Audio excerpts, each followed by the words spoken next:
Hi everybody, it's Christopher and welcome to Life's Not Over, It Just Looks Different on YouTube. In today's video, I want to talk about something that has become a pretty big part of the last 15 years of my life, and that is writing. Now, in my early days, when I was younger and in school, I definitely did some short stories occasionally, or wrote an occasional poem. Definitely wrote things when the teachers made me. In fact, I remember in grade 11, my grade 11 English teacher pulled me aside and she said, "Christopher, I know you can write. Why won't you?" And I was kind of a cheeky kid, nothing like now. And I said to her, "You're not giving me anything I want to write about."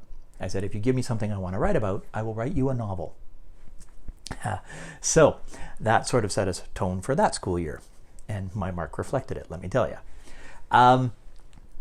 But fast forward to 2005, 2006, when I lost my sight.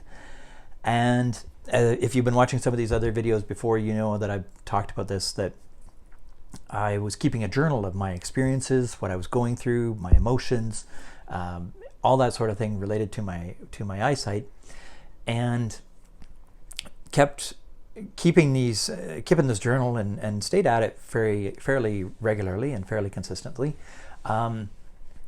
Which later turned into the memoir I published back in 2016 called Life's Not Over, It Just Looks Different, same as the channel here. That experience, it kind of did two things for me. It showed me that I did actually enjoy writing, but I still only enjoy writing when the idea really jumps out at me, really surprises me. But the other thing that I found from it is that I liked the process of the publishing process.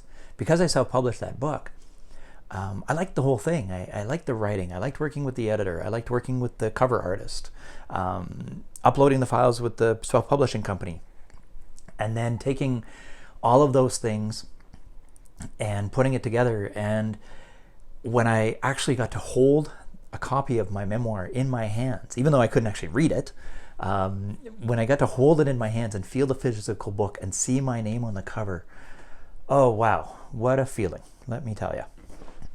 And from that, it was born that, the idea kept drumming in my head that I want to do that again, but I needed the right idea, the right subject, the right topic. I didn't know when or how it was going to come. I mean, the first book took me from start to finish. It took me 11 years to write, mostly because in those early days, I didn't know that I was writing a book. It was just a journal. And the other reason that it took 11 years to finish is because I reached a stage where I didn't know how to end it. When you're writing your life story and you don't die, it's really hard to know where to end. So it took me a while to find a place to end the book, and that's part of why that took me so long. So I knew I wanted to do it again. But I needed the right subject, and I needed the right idea to jump out at me. And I was really hoping the next one wasn't going to take me 11 years. Fast forward, in 2017, a little bit after I'd published the first book, 2017, I was doing a presentation for work for some grade school kids, and they were asking me about guide dogs, and then they were asking me about guide cats. And from that, a new idea was born. After a conversation with one of my coworkers, and my second book, Tommy Wants a Guide Dog, a children's book, was born. And again, I loved it. I loved working with the artist who did all this amazing artwork, and I loved coming up with the story idea and working with the printer, getting it published, and all of that kind of stuff. And it's been a really neat experience. So, will there be another book idea? Probably. I don't know when. I don't know how long it's going to take or what it's going to look like. I've got a couple of ideas sort of half written in my computer. And the other thing that I've got is I've got a list of subject ideas or title ideas. And earlier this week, actually, I was watching a video. It was actually a musician. I can't remember who it was. But I was watching this video, and he was talking about how he had something similar. He had a list of song title ideas, and he would sometimes go to his list and go, oh yeah, I think I'll work on that one today and see what I can do with it. And that's kind of where I'm at with my book ideas, is I've got this list of title ideas or subject ideas, and as one sort of jumps out at me, I write down that idea.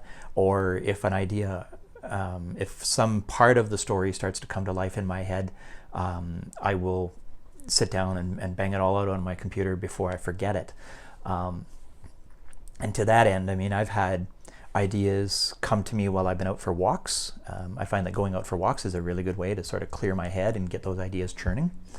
Or the other place that ideas come from, and I wish that this didn't happen as often as it does, but the other place that ideas come from is they jump out at me at about 2 or 3 in the morning, and they kind of wake me up, and the idea starts churning around in my head. And because I don't do well with handwriting anymore or printing, I don't keep a notepad by my bed, because if I try to scribble it down at night, I'm probably not going to be able to read it the next morning. So I actually have to physically get out of bed, come to my computer, bang out the idea on my computer, write it all out, as much as there is of it, and then go back to bed.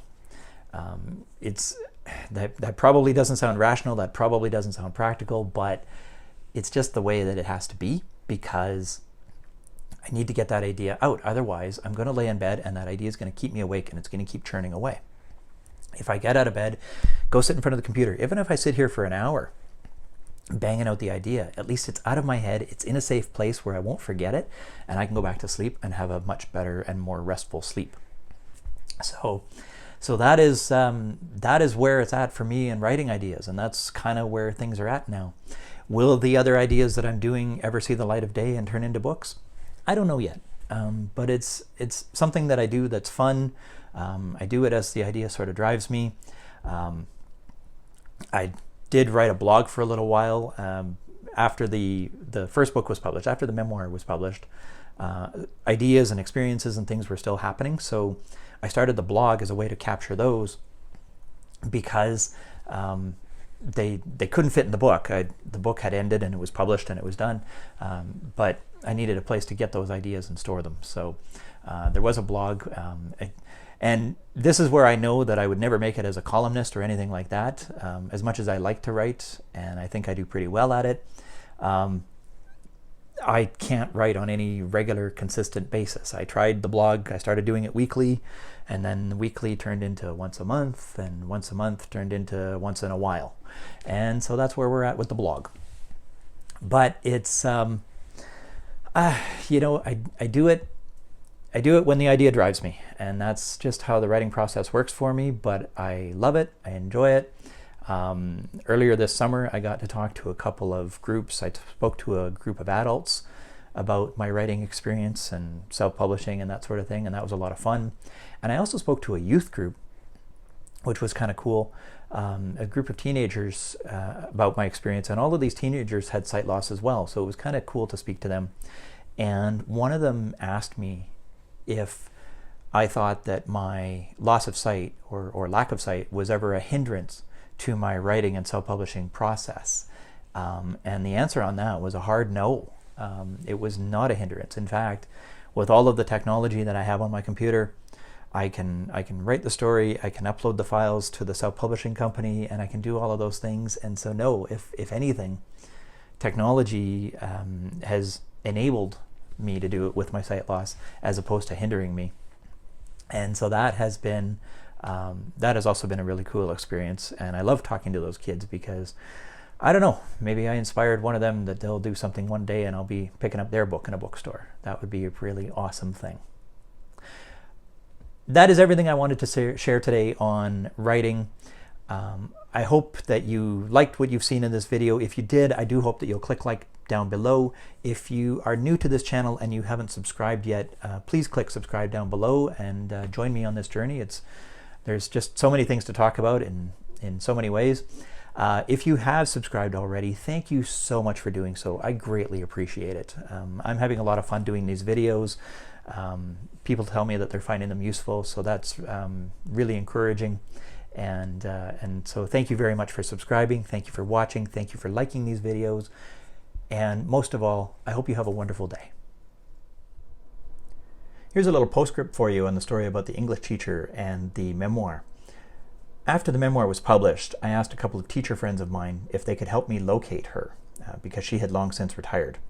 And one day, I got a phone call from a man who identified himself as her brother. Now, the fact that he was calling me and not her, that told me that something was not right. And he told me that his sister was aware that I was trying to reach her, but she was in a long-term care facility suffering from dementia. He and I talked for a while, and I asked him, I said, well, if I send her a copy of the book, would she be able to read it? And he said, yes, she would be able to read it, slowly, but she would be able to do so. So I sent her a copy of the book.